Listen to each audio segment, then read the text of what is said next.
In this video, we're going to go over how to calculate a new field out of a data set in ArcGIS Pro. We're going to take a CSV that we have over in here as the start of what we're going to work with. So we're going to open up and view this data, see what's in here.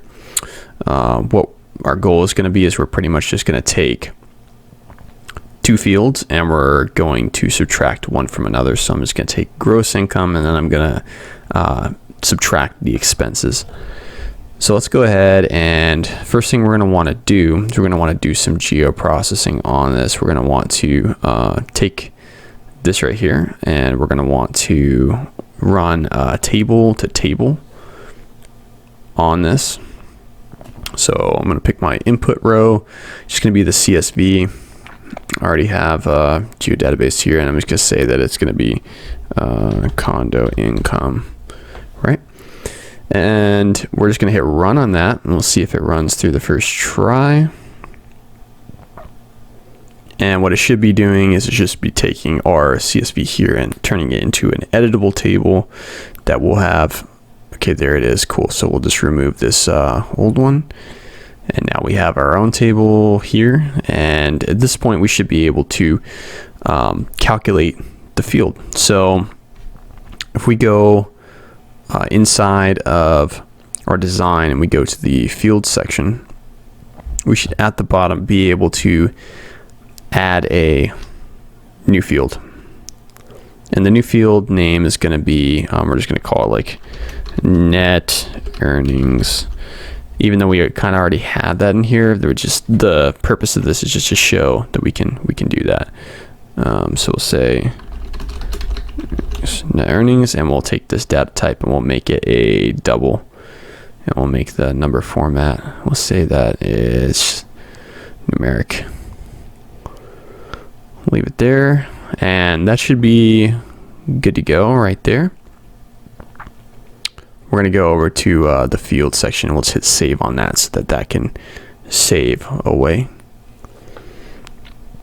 And then we'll just exit out of that because we're not going to need to be in our fields anymore.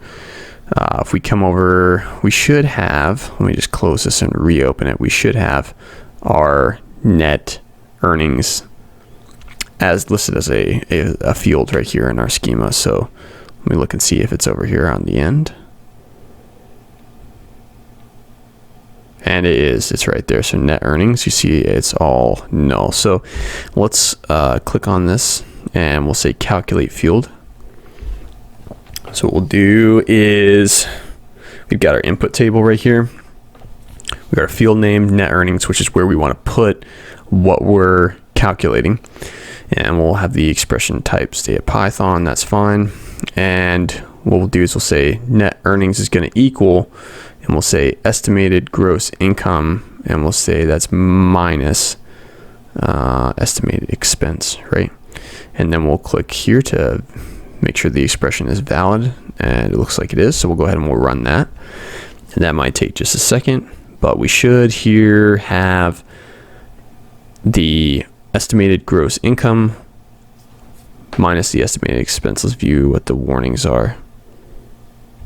Oh, it didn't show up. There we go. I'll go back to geoprocessing, view details. All right. Let's go and look and see. There we go. So now our net earnings field is calculated, and this is going to be a result of our equation. Expand that over here. So net earnings, that's going to be, before it was null, and so now it has a value in there. And so overall, that is how you calculate a new field and you create this. So you can do this for a lot of different use cases. You could make a calculation that takes the total earnings and breaks it down to like earnings per day. And you could just do like gross earnings divided by 365 or something like that. If this was a year's timeline worth of data, then that would make perfect sense. And you would have your calculation, you'd get an accurate per day calculation. So there's a lot of different things you can do with this, and that's how you do it.